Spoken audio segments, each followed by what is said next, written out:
Hello, everyone.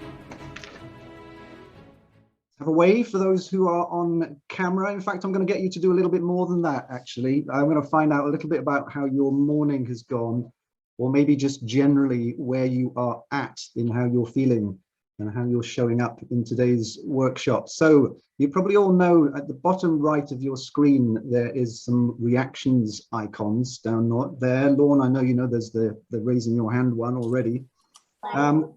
I want you to choose Samuel. Daniel off. Daniel's gone. I want you to choose one of three icons. I want you to choose either the thumbs up icon for I'm having a good day so far and I'm feeling good, or the open mouth icon for, do you know what, my morning was a bit rubbish and my internet connection went and I kept getting interrupted by DHL deliveries. Whatever's been going on with you. Or number three, what is known as, I've just discovered, the ta-da icon. I bet you didn't know that. The ta-da icon is the party popper looking icon. So I want you to choose one of those three icons and just put it up there, and let's see how we're all feeling in the space, even those people who are off camera. Oh, there's a couple of open mouths ones there. I'm not going to go into great detail or ask about what's happened this morning, but hopefully this will be like a bit of a pause in your day, and hopefully for the rest of the afternoon things are going to pick up and get better, or they're going to continue as excellent or great. Thank you for that. The second thing I want you to do is to accept some invitations from me. So as Kat was saying, this is a safe and confidential space, so please treat it as such. We will be having breakout rooms where you will be talking to each other and you will be sharing some of your experiences. So please keep that confidential. And when we come back into the space, again, just to reiterate what Kat said, I think if it's okay that you've gained permission from one of your fellow coaches to feed back to the group, that's great, but no client details and nothing that would seemingly break confidentiality. I'm inviting you to be open today, including, and I think when these sessions run, some of the best things we hear is from our fellow coaches. There's no doubt about that. Some of the best things we hear is from our peers, our colleagues, other people who are working in the same sphere as us. So I'm not under any impression that the best things you'll go away from today with will come from me. So absolutely be open to learning from your colleagues and your fellow coaches. The other thing I'm going to invite us to do is, when we're feeding back from the breakout sessions, to be as ninja and as focused as possible in those. So something like, I heard this and I liked this about it. That way, hopefully we're going to get through quite a few pieces of feedback if we can keep that quite tight and quite focused. And finally, one of my favorite expressions, I think this was from a fellow Animas supervisor actually, which was take what's useful and leave the rest.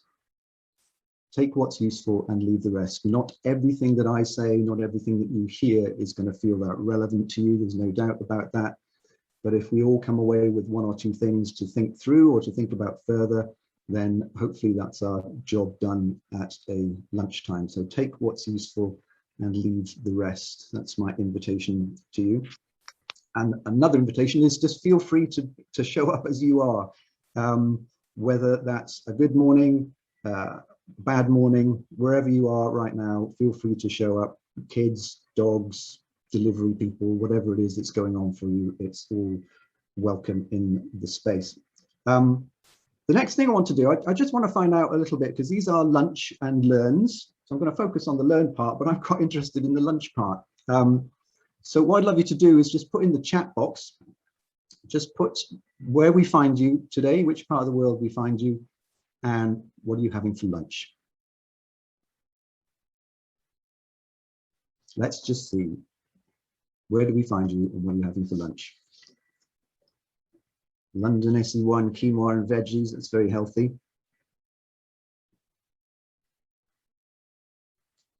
Birmingham and coffee. Turkey sandwich, look at that. Scotland and tea, you're always drinking tea in Scotland. Excellent. Indonesia, eggs and tofu, that's glamorous. East Coast USA, yogurt and coffee, very excellent. I once offered my daughter cheese on toast for lunch and she said, oh, cheese on toast for lunch, that's the equivalent of a Tesco meal deal. That really put me in my place, I have to say. So I read actually on something called Psychology Compass, I read that the best brain foods for this time of day are water, blueberries, avocados, and leafy greens. So if anybody's having a lunch of blueberries, water, avocados, and leafy greens, are doing well. The worst ones, the worst brain concentration foods are muffins, fruit juice, and cured meats. There you are. So if anybody's having a lunch of muffins, fruit juice, and cured meats, then you might be kind of dropping off as we go. Thank you for forbearing with that. It's just to kind of get a bit of an introduction going and to get some interaction going. Thank you for bearing with me. Oh, I had blueberries and avocado. Excellent. Well done. Very good for concentration. When I was putting this workshop together, I was conscious of three things. I think the first is the potential for information overload here. The competency we're going on to look at has 11 sub-competencies. So we could spend an awful long time going through each one of those 11. And that would probably take us at least half a day, if not a full day. So there is a danger here of information overload. Secondly, that our attention span tends to mean that we take away perhaps 2 or 3 things. And as I say, if those come from fellow coaches today, then that's fantastic. That's the purpose of having a workshop. And thirdly, I think there's an approach here that could be that we have a look at all 11 competencies and then we unpack them. My kind of preference or my approach, particularly as an old kind of PR guy that used to work in the media, was to have the kind of headline stuff at the beginning. So to have the kind of, the main headline takeouts and then dig into the detail a little bit more as we go. So that's going to be my approach. Let's look at what these competencies imply at a kind of macro headline level, and then let's dig into them in a little bit more detail as we go. Let me just pause for a second. Is there anything coming up for anyone right now? Anyone wants to raise a hand, ask a question? So many of you off camera, I reckon you're all eating your lunch. Don't be embarrassed about eating your lunch. Come off the camera and start to talk to us, if that's what's holding you back. If you'd rather be off camera, that's completely fine too. Okay. Camera shy colleagues behind you. All right, Tracy, no problem. So I am going to talk at you for a little while, so please bear with me on that, but this is purely to give some thoughts, first of all, and an overview and some reflections. We will get out into some breakout rooms, possibly where the more interesting stuff might happen for you guys in terms of learning from each other. So, but allow me, or please bear with me as I go first of all to a presentation that's going to set the scene. And Kat, can you just give me a shout to say that you can see that okay? Yes, I can.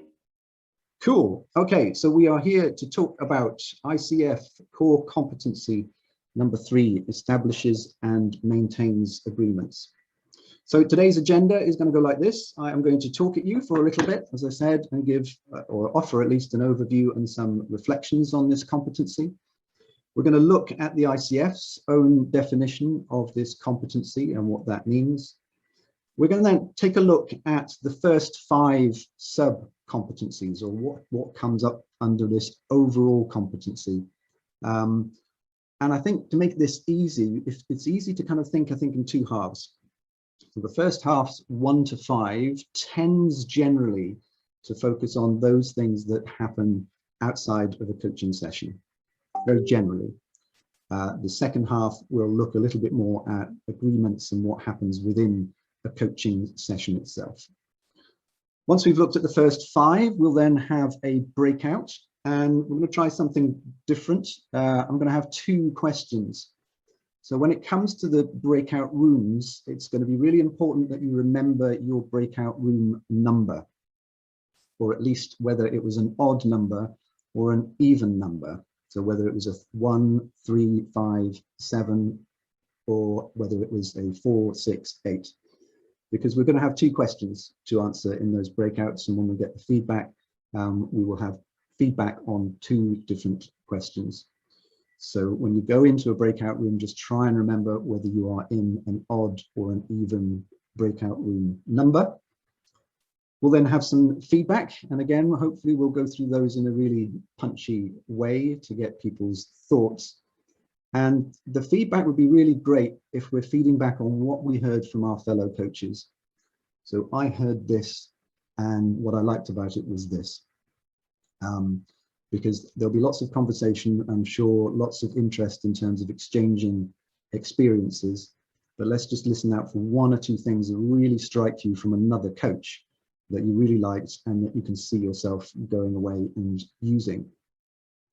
At that point, we should be about halfway through the workshop. So Kat, that should take us to about 1:45. If you have an eye on that, you can pull me up at any point on the timing, but that's where we should be, about halfway through. And then in the second half, we're going to look at the next set of the sub-competencies, that's numbers 6 through to 11. We're going to have a look at some coaching session tips that these competencies imply. How can we use some of these things within our coaching sessions? We're then going to have a second breakout session, again, bearing in mind whether you are in a breakout room with an odd or an even number. And we'll get some feedback again into the space about what you enjoyed hearing from your fellow coaches. Then there will be a very short 1-slide summary, and then there will be some shameless self-promotion from me about how to work with me or how to connect and all the rest of it. But that comes towards the end of the session. So first of all, just a couple of things, and I'm sure this is coming through in terms of the workshops, what you are hearing. This will be familiar to many of you who are already on an ICF journey, but is worth reiterating, I think, for those who are perhaps new into this space. So ICF accreditation for me, and this is all my view, is about 2 things. It's about deepening our transformative coaching skills, and it's also about our professionalism as coaches. So becoming ever more professional in our approach as coaches. And those 2 things are for me reflected in the very obvious way in relation to the ICF's core competencies, which covers transformational coaching skills, and our professionalism as coaches is embodied in the ICF's code of ethics. There is certainly crossover between those 2 things. Particularly in this agreement, interestingly, there's quite a lot about reference to agreements within the ICF's code of ethics, as well as within its core competencies. So this is pretty obvious stuff. It's about deepening our skills and about ever deepening our professional approach. But for me, the thing that stands out a little bit as well is the exhortation from the ICF that what we should be doing is embodying these ideas, not following them as hard and fast rules, but embodying them. So getting to learn them, getting to know them, getting to interpret them in our own way, so that it becomes less like a tick box exercise and more like a deepening of your coaching skills and professionalism, so that these things start to become intuitive, they start to become instinctive to who we are. So to put that simply, for me, it's about our behavior. It's about how we behave as coaches, how we behave as professionals. And I think it's particularly about our relationships.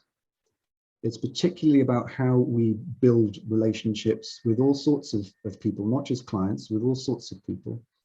And the 2 principal relationship building phrases that you hear throughout the ICF core competencies are these: the idea of co-creation and partnership. The word partnership or partner or partners is actually referenced 13 times in the core competencies. 8 of those references come in this competency. I'll say that again. So there are 13 references to partner or partners or partnership in all of the core competencies. 8 of those references come in core competency 3. So if we're embedding these ideas of co-creation, of partnership, of how we behave, we're starting to move away slightly from this idea that these are hard and fast rules, and they're actually about how we put our behavior into practice. That's how I see it. And if there's one thing for this core competency to take away from today, one slide, one thing to remember, just put it simply, it's this, because if we set aside all of the competencies and everything else, all of the detail, for me, it's about clarity. And it's about clarity between 3 sets of people, ourselves as coaches, our clients, but also stakeholders. So particularly where there's an organization involved, or where there's a manager involved in a client that you're doing some executive coaching, what's crucial for me is this idea of clarity. And if we can hold on to that idea at a top level, then we're going to be able to move forward on these ideas of embodying some of the principles that are set out through this competency. So clarity, I think, and that includes the shaded areas as well as the one in the middle of that Venn diagram, clarity between all 3 sets of people who we might be engaged with in our coaching work. And for me, that's important because I think that starts to get us to think about some more interesting questions, and some really, really simple questions. And this may sound like obvious stuff, but I think if we have this really, really at the forefront of our mind when thinking about this competency, it saves us having to try and remember 11 competencies. It gives us a much more, I think, a visceral way of thinking about how we approach our coaching. So the key questions for me in this competency are we clear? Are we clear as partners? Are we clear in our co-creation, whether that's a simple coaching client relationship or with a more complicated one with an organization? So constantly asking ourselves, are we clear on what we are seeking to achieve? Are you clear as a client?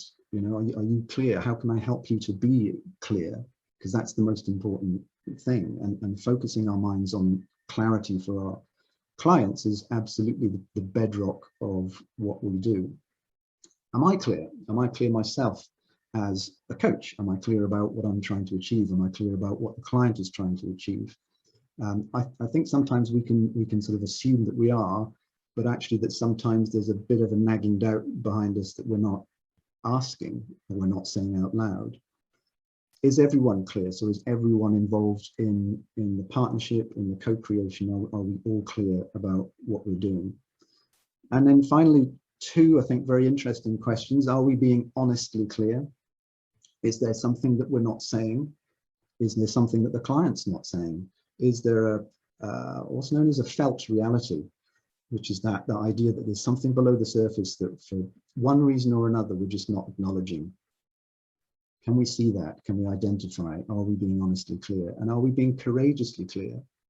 Because sometimes it takes a bit of courage to actually voice that, to actually say, do you know what? I don't think I'm entirely clear on what's happening here. Or to bring it up for our client. Can I just check in? Are you really clear? So these questions I know are really, really simple, but I think they're really valuable and really helpful before we get too bogged down in things like what to include in a written agreement and all sorts of stuff that this competency also implies. So for me, hanging on to these as core principles is very helpful and very valuable. So having said all that, well, I am going to look now at the definition of this particular competency as the ICF describes it. And here it is in all its black and white glory. So the definition of this competency is partners with the client, there's that word, partners with the client and relevant stakeholders to create clear agreements about the coaching relationship, process, plans, and goals. You can almost put a new paragraph in there. Establishes agreements for the overall coaching engagement as well as those for each coaching session. So let's again put that really, really simply. That what we're talking about here is agreements for the coaching relationship, how you work together, the overall coaching plan, usually written down, what does that look like, and for each session focus. Really, really simply put there. The thing that came up for me in thinking about this was these two words, I think, help to kind of make that distinction. So we're looking at what ultimately is being agreed, and we're also looking at what's being agreed incrementally through the sessions. I think that's, again, that's a really, I think, nice thing to hold in our minds, that we've got something ultimately that we're looking to do, but also incrementally in how we get there. So that's the official definition of this competency. So here's the detail of the 11 competencies themselves. Now I've grouped these because this is how they appear. Numbers 1 to 5 tend to be mainly about not the session. So they're mainly things that are either in preparation or things that happen outside the sessions. They're not so much about the agreements that happen within the sessions themselves. So here's the first one. So we need to be able to explain what coaching is and is not, and to be able to describe the process to the client and relevant stakeholders. Now, the ICF has their own definition of what coaching is. And you may know that already, but I'll just read it out quickly. The ICF's definition of coaching is partnering with clients in a thought-provoking and creative process that inspires them to maximize their personal and professional potential. So that's the ICF's definition of what coaching is. But what I know the ICF will be keen on is not that we recite that as a mantra, or we recite that in a robotic way at the beginning of each coaching session. But the ICF really wants us to have our own definition, and there are plenty of definitions out there. So if you have your own definition of coaching, keep working on that. Keep working on what works for your clients. Now, that is for you to own and to use for yourself. Within the ICF accreditation, there might be a question in the exam that you take, or the coach knowledge assessment as it's known. There might be a question on the ICF's definition, but what they won't be expecting to hear, for example, in a recording of a session, would be something really robotic that says, just repeats the ICF's own definition of coaching. So again, what's written here to embody it is about coming up with our own definition of coaching, what works for us and what works for our clients. The second one in this section reaches agreement about what is and is not appropriate in the relationship, what is and what is not being offered, and the responsibilities of the client and relevant stakeholders. I'll just keep going on these for a second. Number 3 reaches agreement about the guidelines and specific parameters of the coaching relationship, such as logistics, fees, scheduling, duration, termination, confidentiality, and inclusion of others. Number 4 partners with the client and relevant stakeholders to establish an overall coaching plan and goals. Number 5, partners with the client to determine client-coach compatibility. Now, for me, if we look at those just for a second, kind of competencies 2 to 4 tend to be a little bit about kind of a verbal or a written agreement.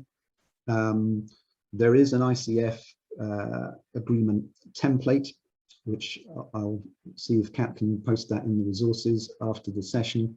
So there is something that you can look at there. So I'm not going to dwell today too much on what to put in a written agreement and that, because there's plenty of stuff out there in terms of templates. I think what's important here is, back to some of these questions about clarity, is what I'm doing with this verbal or written agreement, is that getting me clear? Is that getting myself and the client clear? Is that getting the organization that's involved here? Are we all getting clear? What is it giving us in terms of clarity? That for me is the more important question than what to just ship into a written agreement. But there is stuff out there if you don't have your own already to have a look at and get familiar with. So it's setting the parameters of the relationship. It's setting the parameters of what we're looking to do, and it's looking at explanations for the coaching process and what will be involved. But I think there's a couple of interesting things here, I think, as questions, and this is what's going to form the first breakout.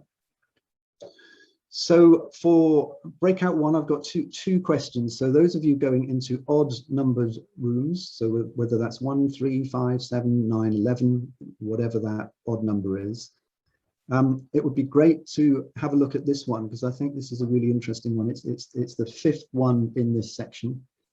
So the competency is partners with the client to determine client-coach compatibility. So what I'm really curious about today is, what's your approach on this? What's worked for you in terms of building or knowing client-coach compatibility? And particularly this last question here, how are you clear that you're compatible? How do you know? Because of course, to some extent, that's going to be, well, I've just got a feeling.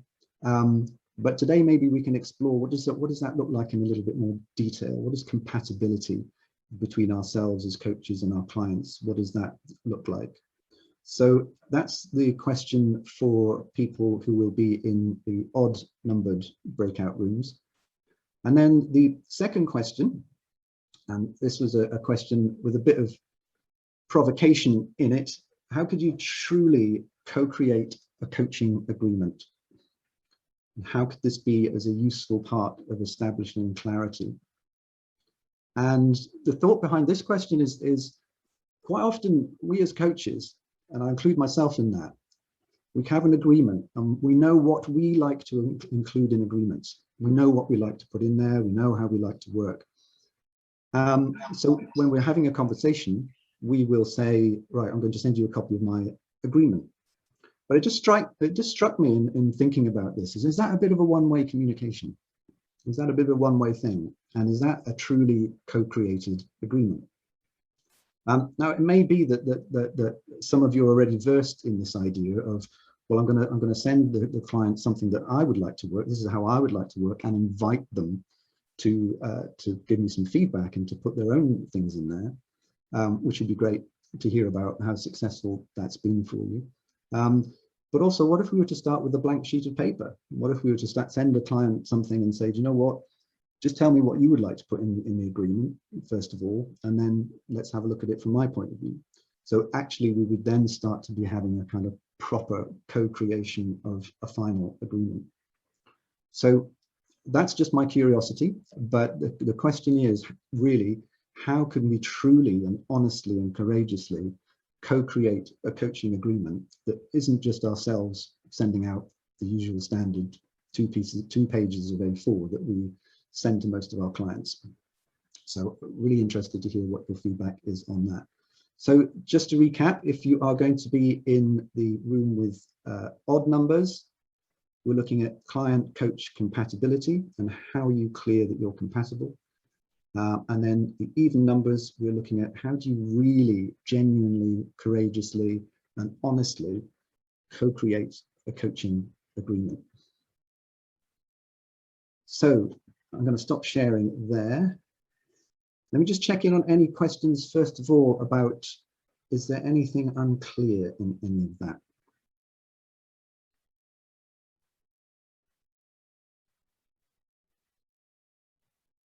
I'm going to, when we go into the breakout rooms, I'll have the text for these, so I'll put that into the rooms as a reminder. But the key thing is just remember whether you're in an odd room or an even room. Okay, cool. Kat, are you happy to create us some breakout rooms? Yep, they're all ready to go. So in a couple of seconds, you'll be off in your rooms. Have fun, everybody. Welcome back. Okay, great. So we've got about 5 or 7 minutes. I would really, really love to hear if you're happy to share and it's appropriate to do so. Just what you heard from perhaps from another coach that you really liked on both these questions. So if you can just It'd be great to hear some voices in the room as well, rather than just mine. So if you can just use the raise hand icon, then you should appear in my top left. So let's start with the people who are in odd numbered rooms, who were looking at how do we know when we're compatible with our client? What is it beyond just a feeling?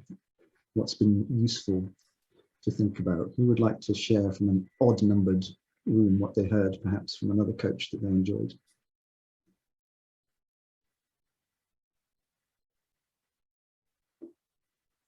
Marine, jump in. So we were three, and for us it was clearly to have a chemistry call where you define very clearly what coaching is about, while the person explained as well their definition of coaching. So just to have a very clear conversation and a chemistry call to get clarity. Okay, so a clear conversation. What else did people hear about?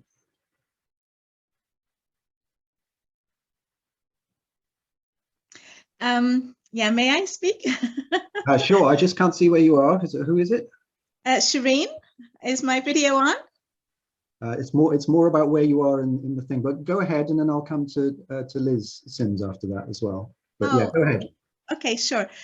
We also talked about, it actually starts from before the chemistry session. It's actually knowing who we are as coaches, our style of coaching, and what would be the ideal client for us. And what areas, what niche we want to work in. And then moving on from there is actually looking at our own biases and values, because if we're working with a client that's against our values or biases, then this is not going to be a comfortable relationship. So it's really also looking at ourselves as coaches first and gain clarity on that. Wonderful, thank you. That's great. Liz, let's come to you. Again, there were three of us in the group. Two of us started talking about the discovery call and how we have been in situations where we've had a discovery call, chemistry seems okay, and then it's as we've started the sessions that actually it's not quite, we don't feel compatible. So from a personal perspective, I would say maybe structuring that discovery call more than I have done in the past. I think that's just learning through experience. And then when our third person joined, something I sort of hadn't really thought about, so it's new to me, is different cultures.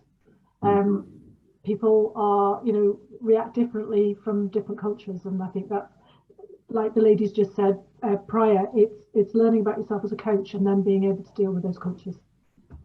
Great, thank you, Liz. Maybe time for just one more, if there's anybody else who would like to share something they heard that they found useful.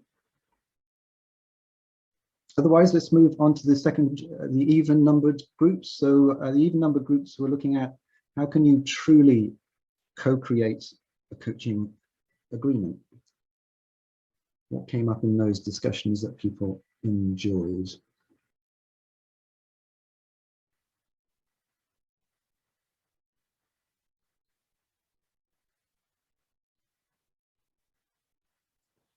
Great, we've got Karen, jump in. Yeah, so we had to talk about how if somebody was new to coaching, it could actually be quite difficult for them to help co-create an agreement because they wouldn't really necessarily know what to expect might be in there, but that we could, through use of guided questionnaires, for example, was one idea from our group, or some tools like that, or a welcome pack that summarised an agreement that had taken place verbally, for example. We could prompt in the right direction, I guess, to ask questions that were appropriate and highlight where the client might want to go on that. Great. Thank you very much. I've got Marie and then Karen Cuthbert. Hello. Yeah, we talked about how using time at the start of each session can be a useful time to be recontracting, finding out what's working, what's not working, what you're expecting from the session, checking in, I guess, yeah, on the rapport and is there anything you want to change, anything that they need more or less of from you, and vice versa. I think it's, we just discussed how useful it is to be flexible around this and know that, as a coach, there's no sort of right or wrong way of doing this, as long as you're sticking within this sort of code of conduct and, putting your client and yourself sort of there to, just discuss and come to a mutual agreement about what you both need to get out of the session, both need from each other. Great. Thank you, Marie. Let's come to Karen, then finally Mark, and then we'll move on after Mark. Hi, so I was in a group with Katrina and Addy, and we really focused in on the fact that it's an ongoing idea of co-creating and making sure we're on the same page. It's not static right up front.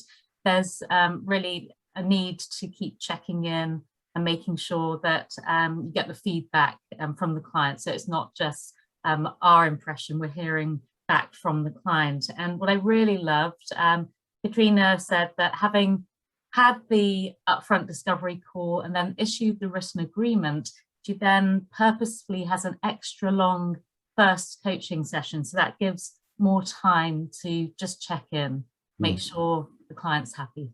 Nice. Great. Thank you, Karen. And finally, Mark.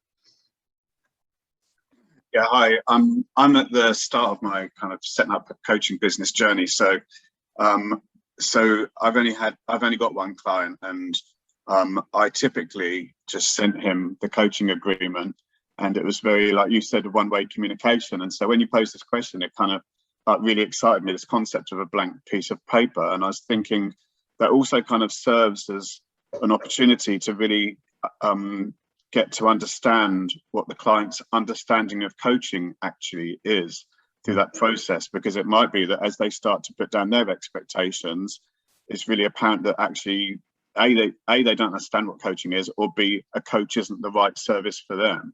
Yeah. So I kind of find that quite exciting as doing it as a co-created piece of work. So that's, that's great for now knowing that, or having that idea. Thank you.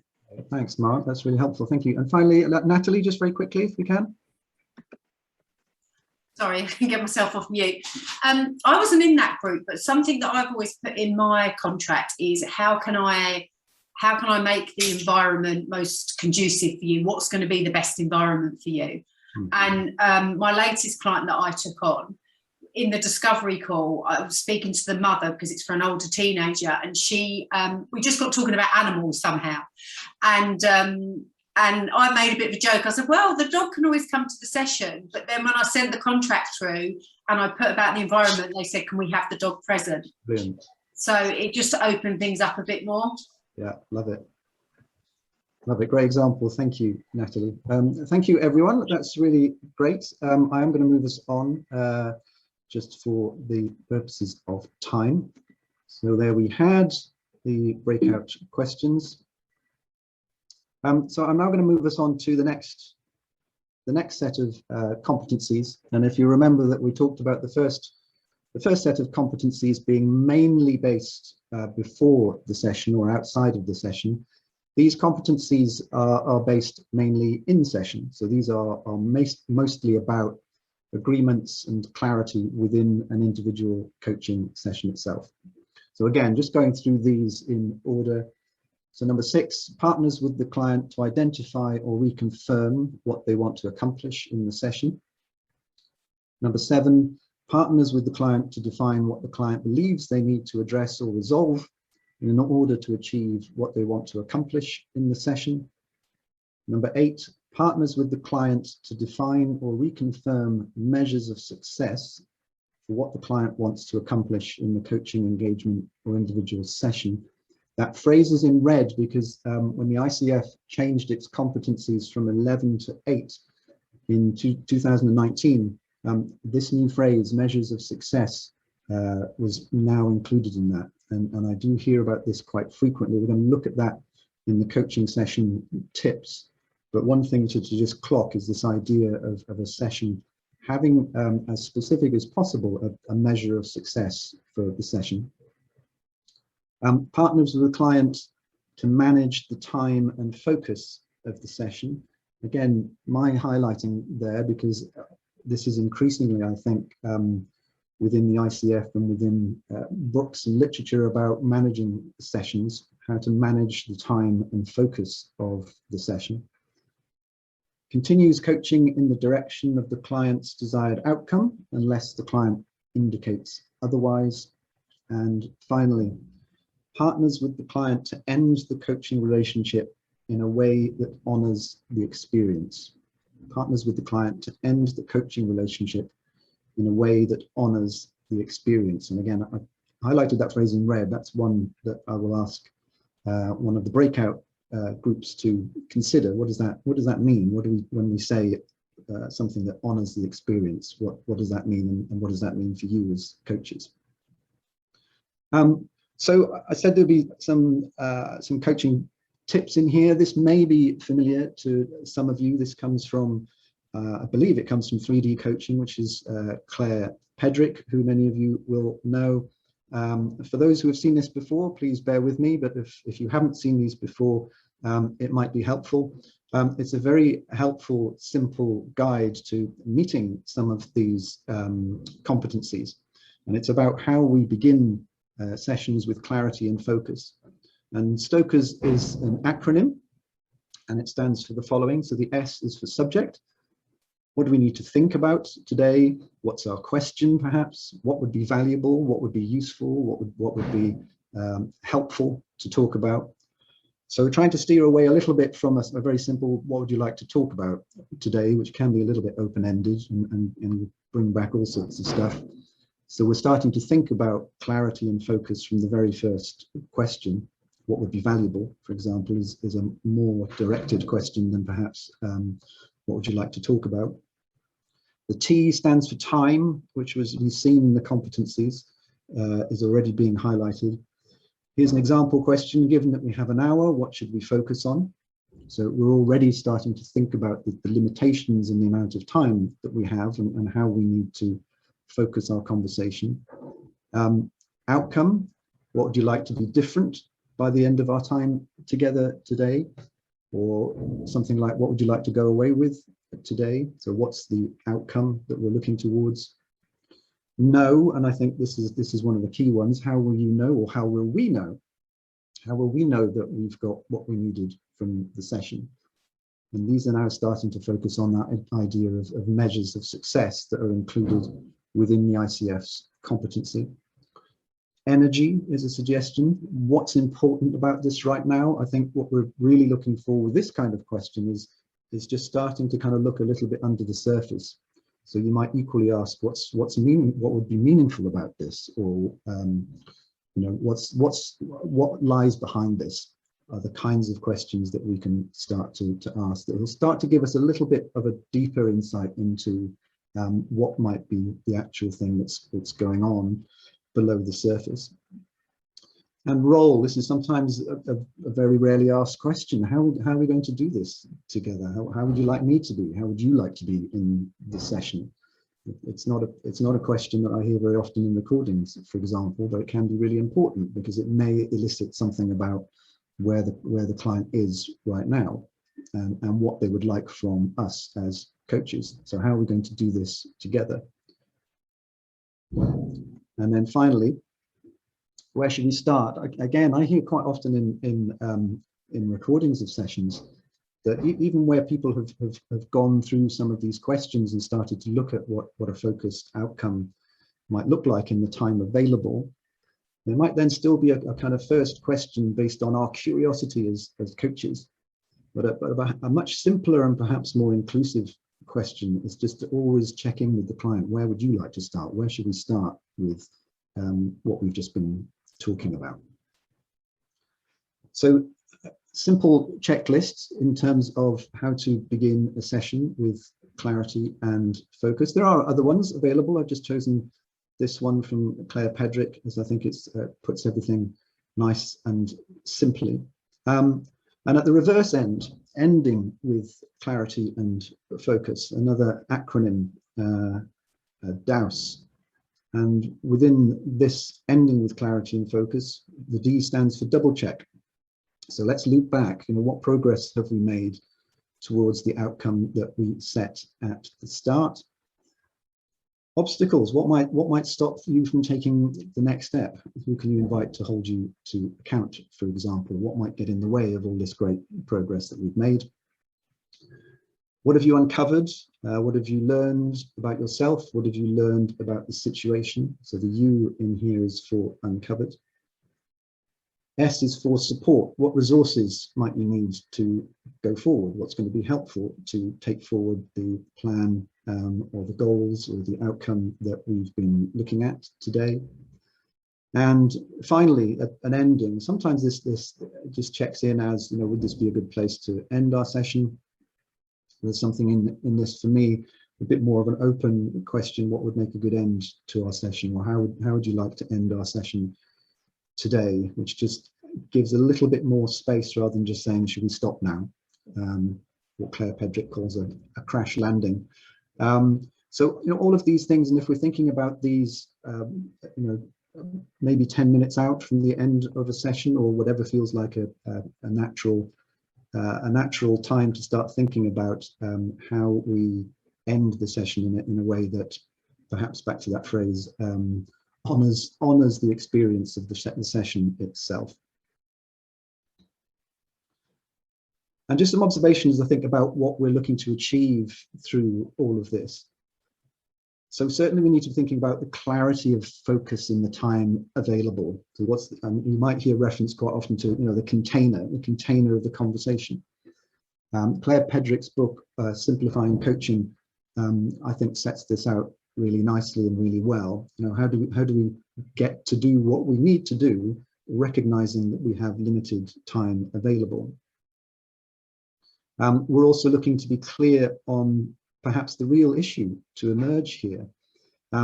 This is something that the ICF does talk about within this competency, being able to detect change. And that means in a session, being able to recognize when something has shifted or something has moved from what the original outcome might be, or that we're starting to see what's really below the surface within the session, what's really going on for the client. And that is something that the ICF would seek to see within a recording, for example. Is there a below the surface thing that's come up to the surface, and has the coach recognized it and been curious about it? It's also important that we're clear why this is a challenge to this particular person right now. And again, that tends to focus our own minds in on the specifics of this. Why is it a difficult thing for this particular person right now at this stage? So these kind of thoughts all tie back to this managing time and focus idea. And being clear that we've got to where we wanted by the end of the session. So again, back to this idea of measures of success within a session, or perhaps not. It doesn't matter if you don't get to where you wanted to be by the end of the session, because there may be learnings anyway within that. And maybe that implies something about, what else has come up or what might be within future sessions.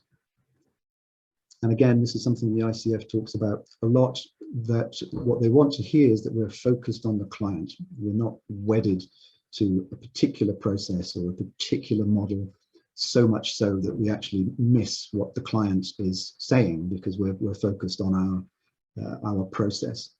So this is a big exhortation from the ICF: remain client focused and not process focused.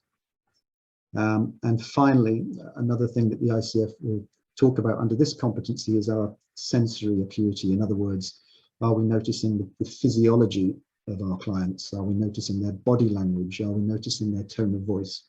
So what are all of these things telling us, and how are we observing them, commenting on them, and being curious about them?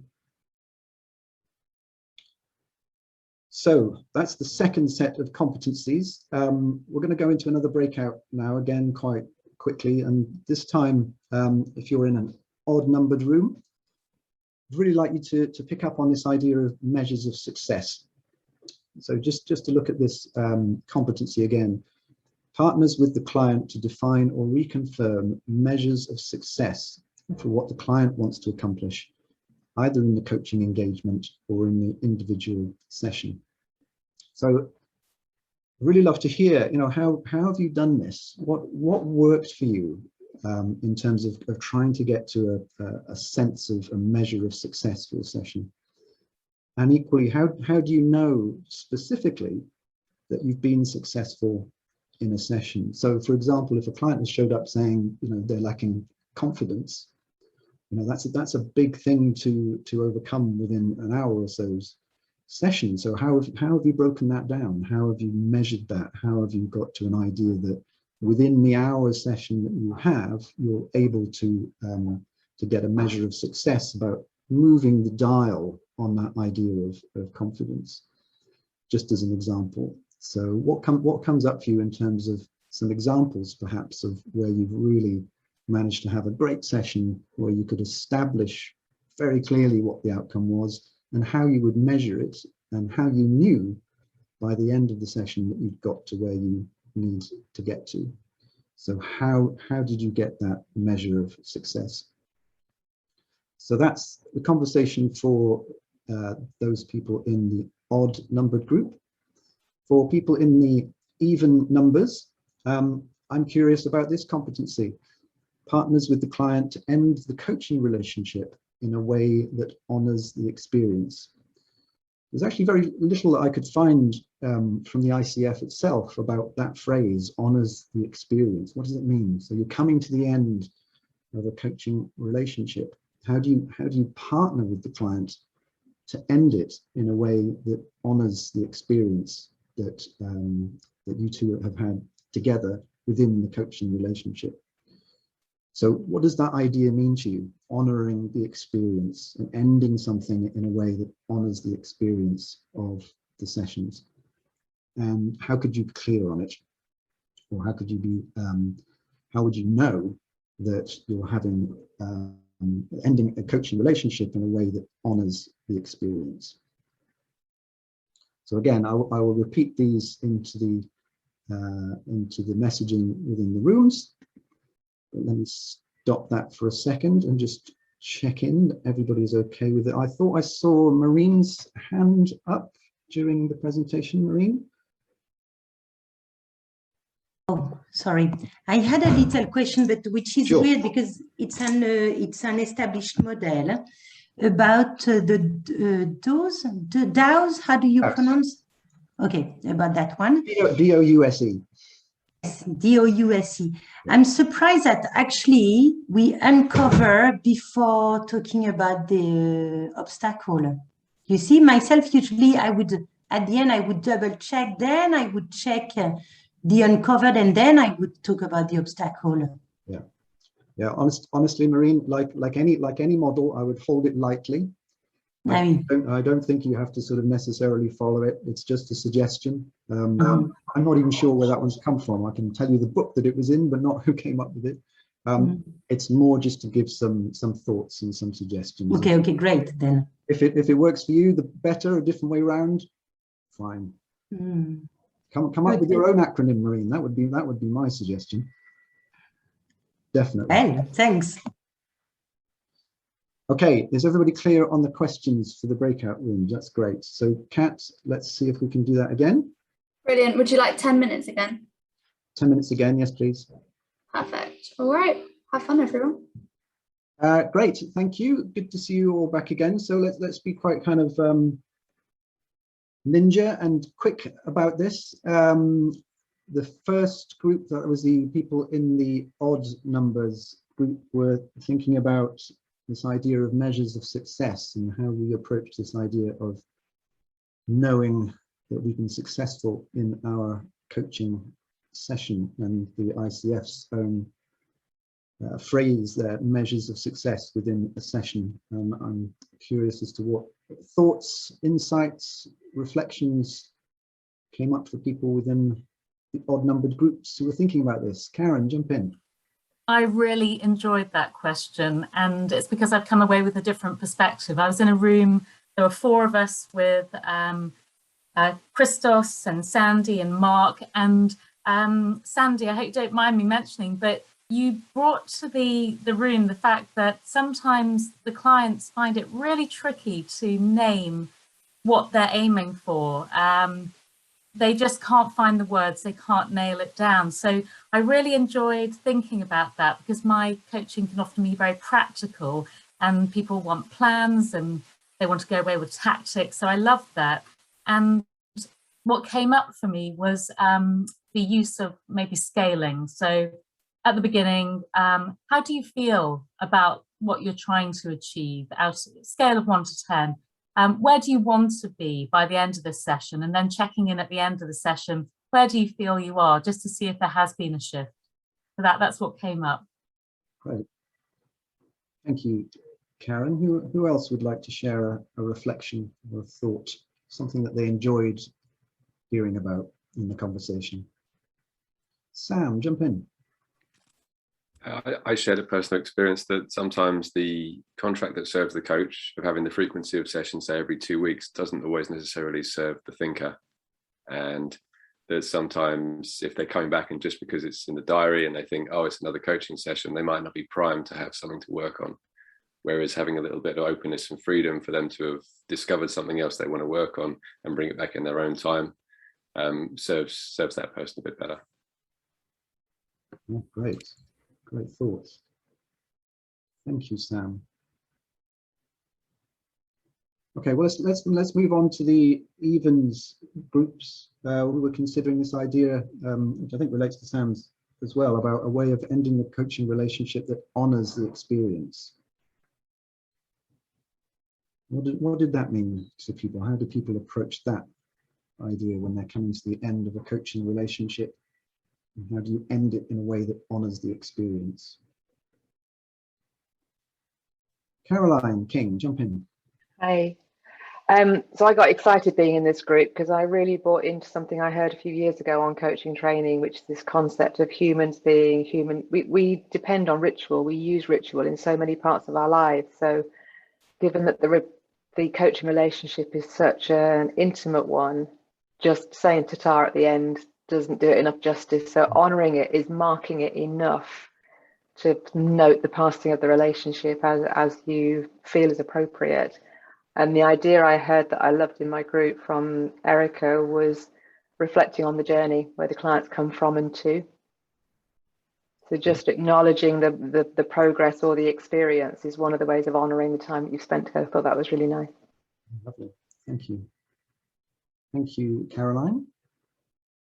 Just one final thought, reflection, anything that stood out for you within that question about honoring experience. Lauren, jump in. Just about endings, and you know, we talk about, well, you can always come back, the door's open for more sessions, which is great, you know, but is that because we don't like endings are difficult? And I'm just reflecting on my social work training is that endings were really important. How you manage those last few sessions or whatever was really important, about people having leftovers from how bad endings in the past. And so, yeah, we were talking about how to do this, bearing in mind the door, if we want it to be, is always open. But how do we make it a meaningful end that is an end? Yeah. Is there anything, Lauren, that you've managed to take over from your social work experience into your coaching? Lots, everything.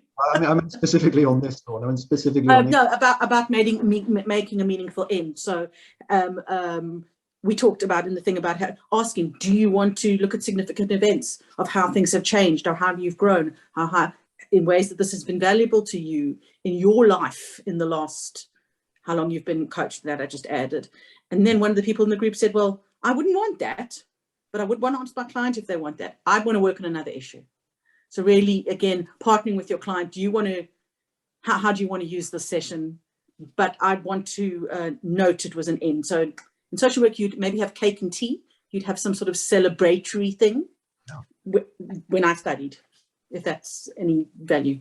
It feels like that links back to Caroline's point about ritual in a way, something tangible that sort of has some significance to it. Lovely. Great. Thank you very much, Lauren. I think I'm just going to move us on finally, just conscious of time. Thank you very much for your participation in the breakout groups. Just finally, a very simple summary slide here of things to bear in mind in terms of clarity and focus. I tried to kind of keep this really simple as a summary for both the coaching engagement or the coaching relationship and for the coaching session. But as usual, it can be helpful to think about beginning, a middle, and an end. So under the beginning, we have things like just checking in what the client wants to accomplish, what needs to be addressed, and how success will be measured. In the middle, we're looking at continuing to coach in the direction that the client wants to go unless something changes in a spirit of partnership and co-creation. We're looking at this crucial issue of co-managing both focus and time within a container. And as someone I think referenced, we're checking in frequently to make sure that we are heading in the direction that the client wants to go. And then finally, this idea of an ending.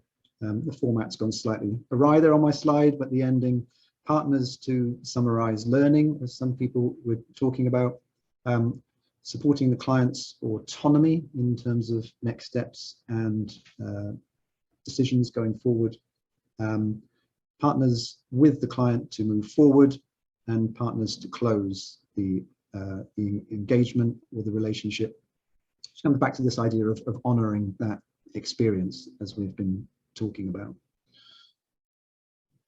So that was just a simple summary to try and bring together a lot of the things that we've been looking at today, albeit that there is an awful lot to talk about and think about below the surface of all of this, as you have been doing very admirably in the breakout groups, and thank you for that.